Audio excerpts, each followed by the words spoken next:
বিএনপির হাজারো মানুষ আছে, যদি প্রশ্ন করে বিএনপি শব্দের অর্থ কি, অনেকেই জানে না। এটি কোনো কথা? এই প্রশ্নটা করা কি খুব বেশি জোরারি হুজুর? হ্যাঁ, বিএনপির ফুল মিনিংস জানে না কে? বিএনপির ফুল মিনিংস হচ্ছে বাংলাদেশ ন্যাশনাল পার্টি, মানে বাংলাদেশ জাতীয়তাবাদী দল। সবাই তো আমরা বাংলাদেশ জাতীয়তাবাদী দল হিসাবেই চিনি। এই যে উন্মাদনা, এই বেশি উন্মাদনার কারণে দেশবাসী আপনাকে প্রচন্ড ঘৃণা করে, ভীষণভাবে আপনাকে বকা দেয়। আচ্ছা, সে যাই হোক, পরের লাইনে আসি, দেখি আরো কি আপনি বলতে চাচ্ছেন। বিশ্বাস করেন, বিএনপির অনেক নেতা আছে, জিয়াউর রহমান সাহেব কবে ক্ষমতা বসছে তাও জানে না।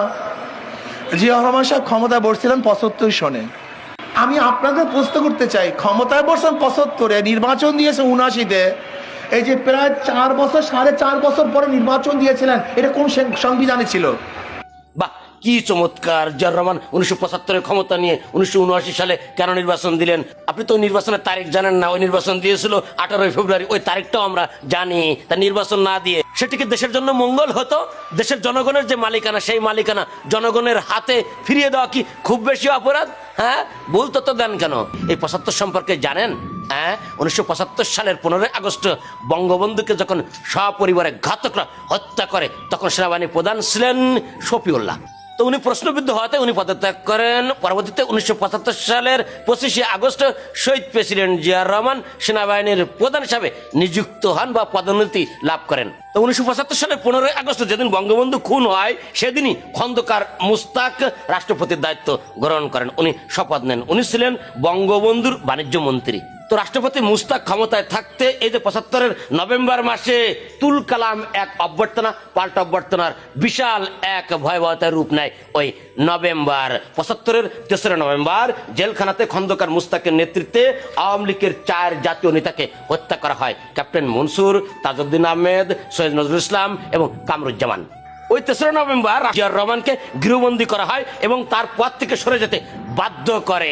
পরের দিন 4 নভেম্বর মেজর জেনারেল খালেদ মোশাররফের নেতৃত্বে সেনা অভ্যর্থনার মাধ্যমে খন্দকার মুস্তাককে পদত্যাগ করতে বাধ্য করা হয় এবং খন্দকার মুস্তাক গ্রেফতার হয়। ওই সময় শহীদ প্রেসিডেন্ট জিয়াউর রহমানও গৃহবন্দী ছিল। তার একদিন পরেই বিচারপতি সায়েমকে রাষ্ট্রপতি নিয়োগ দেওয়া হয়। 24 ঘন্টা পার না হতেই 6 নভেম্বর আরেকটি পাল্টা সেনা অভ্যর্থনা ঘটে। কর্নেল তাহের এবং জাসদের নেতৃত্বে খালেদ মোশাররফকে পদত্যাগ করতে বাধ্য করা হয়। তাৎক্ষণিকভাবে ওই 7 নভেম্বর শহীদ প্রেসিডেন্ট জিয়াউর রহমান মুক্তি পায়। তো তৎকালীন রাষ্ট্রপতি সায়েম জিয়াউর রহমানকে আবার সেনাবাহিনীর প্রধান হিসাবে নিযুক্ত করেন এবং সায়েম বলেন যে আমি রাষ্ট্রীয় দায়িত্বে রয়েছি, আমার বাংলাদেশের এই অস্থিতিশীল পরিবেশ ঠিক করার জন্য এই সেনাবাহিনীর সাহায্য আমি চাচ্ছি, ঠিক যে কায়দায় ডক্টর মোহাম্মদ ইউনূস স্যার এখন চাচ্ছে। তো সায়েমের রাষ্ট্রপতির অধীনে জিয়াউর রহমান ওই সেনাবাহিনীর প্রধান হিসাবে দায়িত্ব পালন করছিলেন। 1977 সালের 21 এপ্রিল সায়েম রাষ্ট্রপতির পদ থেকে পদত্যাগ করে। উনি বলেন যে আমার আর এই পদে থাকার কোনো প্রয়োজন নাই। তো 1977 সালের ওই 21 এপ্রিল শহীদ প্রেসিডেন্ট জিয়াউর রহমান প্রথম রাষ্ট্রপতির শপথ গ্রহণ করেন। তো 75 সালে কখন উনি ক্ষমতা দখল করেছিলেন? সময়টা হবে 77 সাল। ভুল তথ্য সামনে আনার কি দরকার হুজুর?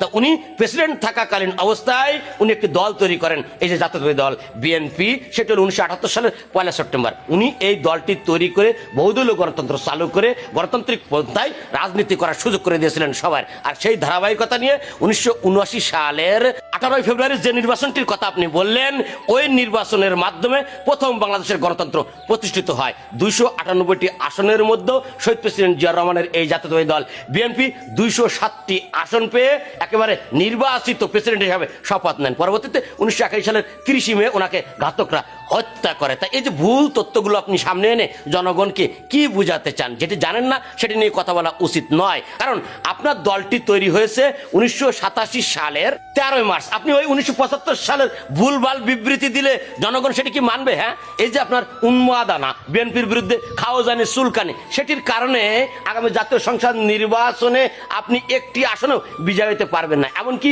আপনি যদি হাত পাকা নিয়ে নির্বাচন করেন, তো কোনো আসন থেকে জামানাতের পয়সা ফেরত পাবেন না। এগুলো বাদ দিয়ে আপনার দলের যে আদর্শ রয়েছে সেটি নিয়ে আলোচনা করুন। শহীদ প্রেসিডেন্ট জিয়াউর রহমানের বাবার নাম মোহাম্মদ মনসুর রহমান, মাতার নাম জাহানারা খাতুন, এগুলো সবই আমরা জানি। আপনি এর ভিতরে ঢুকে ওই মিথ্যাবাদী হিসাবে নিজেকে প্রমাণ করার কোনো প্রয়োজন আছে বলে আমরা মনে করি না। এটি আমার কথা। সবাই থাকবেন। খুদা হাফেজ। বাংলাদেশ জিন্দাবাদ। বাংলাদেশ জাতীয়তাবাদী দল বিএনপি জিন্দাবাদ।